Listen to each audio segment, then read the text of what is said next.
just happy that nobody got injured. You know, when you play yourself and an inter-squad scrimmage, that's the first thing that I'm happy about. I think we did some good things. We certainly have a lot of things to work on. I don't think we're any different than any team in the country at this point, but it was good to get back out there. I think anytime you get in front of fans and it looks a little different than a practice court where the gym's empty, you get to see, you know, have some habits sunk in.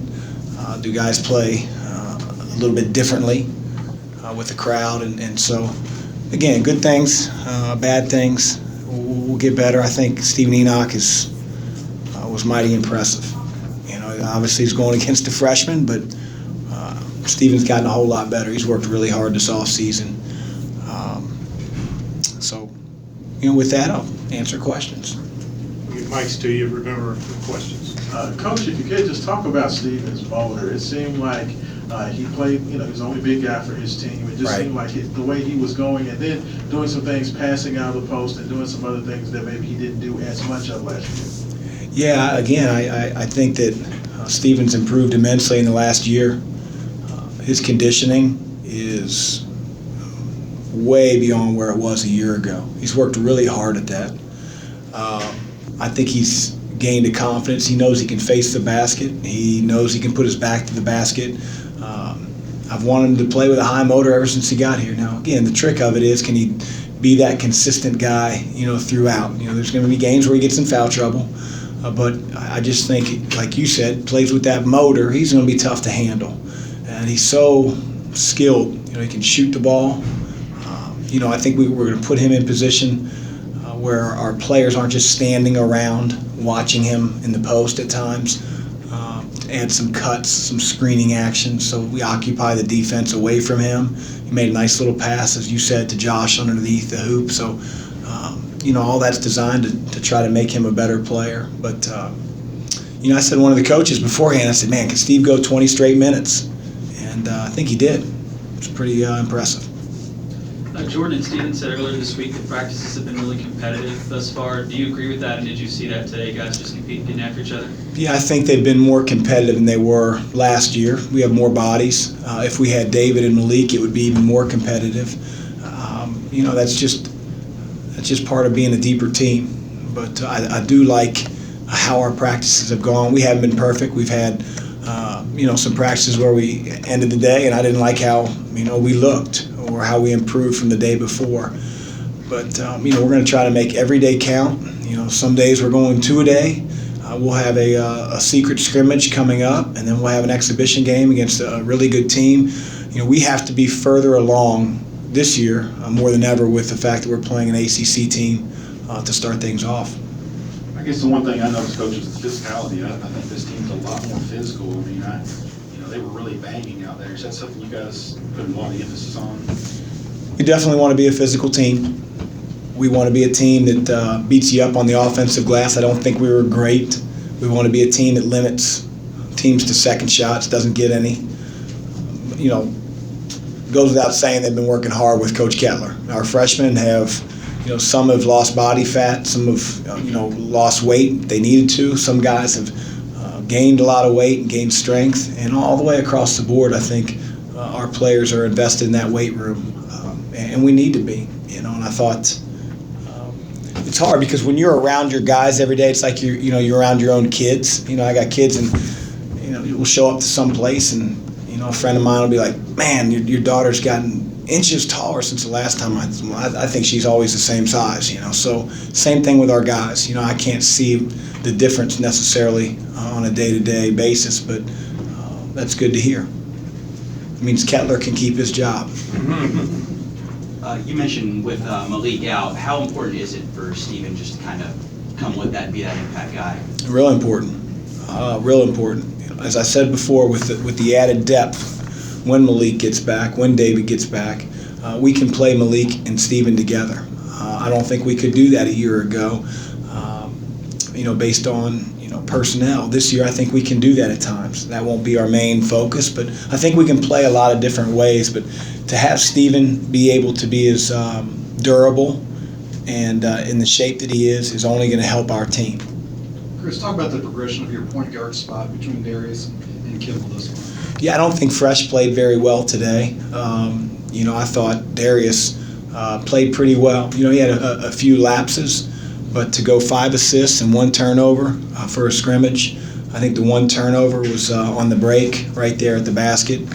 So we need that. We need that type of play. I keep telling those guys, Darius has the ability to play both on and off the ball and can be a potent scorer at times. He just has to know what his role is, on a given team.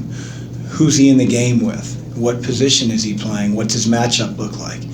He's gotten a ton better from a year ago. I'm really excited to watch Darius in the preseason. His defense has been terrific. He's hounding the ball.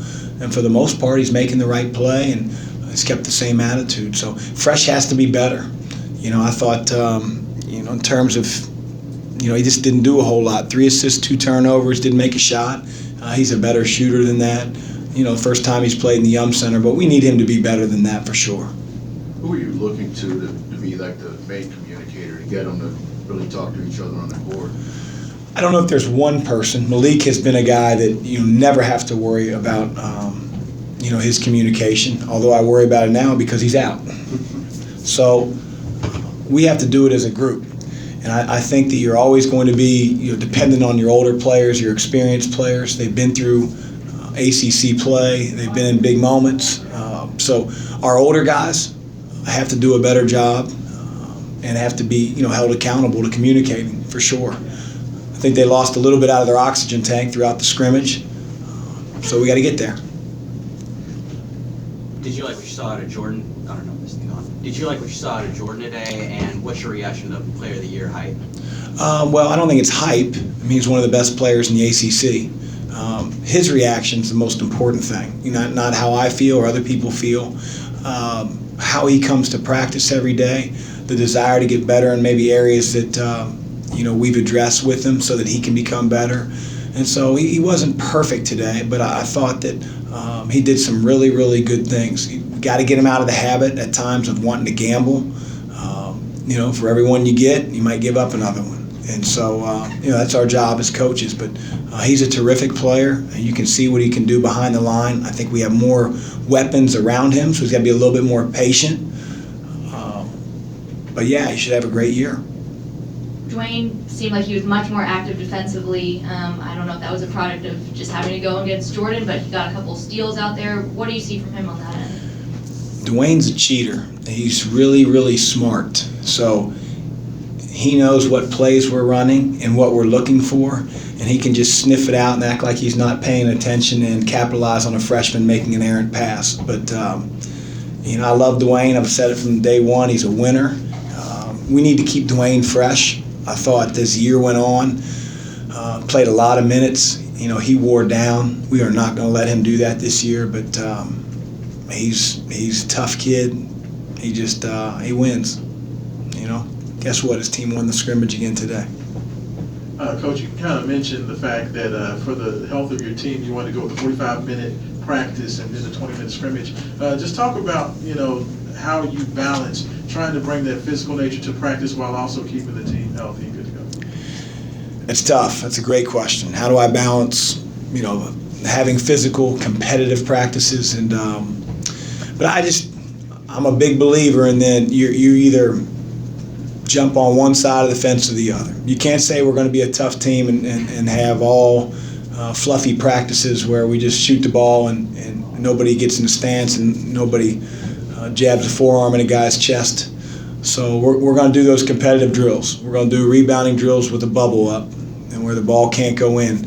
And that's just what you have to do to be a Cardinal. You mentioned freshman mistake earlier. This is their first time playing in front of fans at the Yum Center. Is what we saw today similar to what you've seen from them in practice so far? I think they've been better at times. It's probably hard to put all 6 of them in the same category and say this is how I feel about them as a group. But, we didn't score a lot of points. We made a lot of mistakes between those freshmen. But, I think just the reality of you're going against guys that have been ACC players now for 2 or 3 years. You're going to be better for the most part with your older players, and our younger guys have to continue to get better.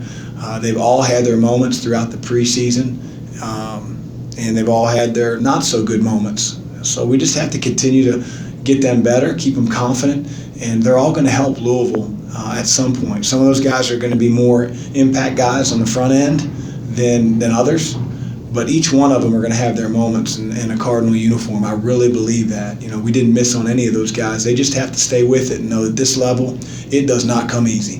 And I think they're learning that. Dwayne drew 7 fouls according to this, and Stephen drew 5. If you're able to play Malik and Stephen at the same time, does that have a trickle-down effect on how aggressively you can play, or are they just getting smarter about how to draw fouls without committing them? Well, I think Dwayne's he's always around the ball, and he's physical and he's tough. Stephen's such a load that if you front him, he's going to look for a lob on, from the perimeter players. So we want our guys to try to draw fouls, driving the ball, getting to the line. We were the best free throw shooting team a year ago. Big part of that is Stephen is a terrific free throw shooter for a big man. Malik's not too far behind. And so, I think Jordan and Sam can shoot free throws. Dwayne, obviously Ryan and Darius are excellent free throw shooters. So we do want to be a team that's physical, that gets to the line. And, the bigger lineup we play, the more guys that go to the offensive glass, the more contact's going to happen, the more that we can earn those type of opportunities, Tim. Coach, once you've got everybody healthy, how do you think that's going to impact your starting lineup? And do you think it's going to be something that kind of changes depending on the teams that you're playing? Now, as a coach, I'd like to have 5 guys I know are our starters, who's coming off the bench, so that roles can really get established. But a year ago, I didn't feel like we were getting consistent. Who can I count on? Who will be what on any given night? And, there were some constants. I felt like I knew what I was getting in Cunningham. I felt like I knew what I was getting in Dwayne Sutton. And so that's why those guys never missed a game. And so I think that our older players have been with me now a year, so they understand what I expect. There have been no positions earned. Certainly, some guys you would think, hey, that guy's going to be a starter. But they've got to show us in practice that they're willing every single day to be the same guy. And there is more competition, and so we'll still see what the lineup looks like. The depth allows us to play different ways. There's going to be a lot of different styles we face, and you guys know that. So that's what the depth can do for us. Chris, got to ask you a random question. This is the first time these fans got to see the new court. What's your thoughts on it, and what's the feedback you've gotten from the players? Well, I love it. I wouldn't have, sort of agreed to, hey, let's have this look if I didn't like it. But hopefully the fans appreciate it. I know it honors our great history, and I think the retro look is really cool. So hopefully Louisville fans feel the same way. What are you seeing out of Darius that has you encouraged, considering the struggles he had last year? Yeah, he's been the same guy each and every day. I'd like to think it's maturity more than it's Coach Mack's guidance. I mean, obviously, I hope I have a part in it, but I tell him what I want out of him, and I've continued to do that since the time I've gotten here. I just think, a sophomore going into his junior year, I think he's really allowed himself to be coached. I think he's, mindful of when he makes a mistake that he has to get out of, his own way and not feel sorry for what just happened and proceed on to the next play. And I think he's done that. And, at times I've put him with all the freshmen. We changed the red-white teams up almost every, couple days. And so knowing that he's going to be on a team where guys make a lot of mistakes, it's going to lead to frustration. He's going to lose a couple drills. And being able to put him in those situations and see how he responds, I think will ultimately define Darius. I couldn't be more pleased to this point. And, it's got to be all throughout the year, but I really think he's starting to turn the corner and has turned the corner. He's always been a really good player. I think he just has to understand, what our team needs from him and then deliver in that area. And he's, like I said, he's done a really good job thus far. He's been fun to coach. Aiden didn't play too much today. Was that because you were maybe trying to conserve his health, or was it because of some early mistakes that he made? Aiden, I would say that, his wind isn't where Steve's is. He's learning. He's never played against that type of physicality. Steven's one of the best bigs and the biggest bigs in the country. And, he was playing against, 5'10", blue-eyed, blonde-haired kids last year. And that's not what he's going up against now. So Quinn would relieve him, and then Aiden would get his breath and go back in and give it his best shot. But we're always instructing. He wasn't pulled because, he was making mistake after mistake. He was pulled, he was tired. So, got to get through it. Give us an update on Malik when you expect him back. I don't think the timeline, Tim, has changed at all. It was 6 to 8 weeks. I apologize, I don't know exactly. I remember thinking, 6 weeks would put him at the Monday before we played Miami, Florida. So do I think he'll be available for Miami? Probably not. And so you're probably looking at mid-November. I don't want to say at the earliest. Again, he's been in a boot. So, with David, it's rehab. It's, he's doing exercises. He's getting stronger. He's progressing. Malik is just more keep it in the boot and let's let it heal versus doing a lot of rehab exercises. So that timeline hasn't changed 6 to 8 weeks from the day he had surgery. What do you think of the buzz in this building today and just the buzz around town with such a highly anticipated season? Well, the buzz sort of ticked me off because it took me 30 minutes to get here. The blockage of the highway and everything. So it was 12 till 1 when I pulled into the garage, and the guy said, I thought we were going to start without you. And that almost happened. But we're excited.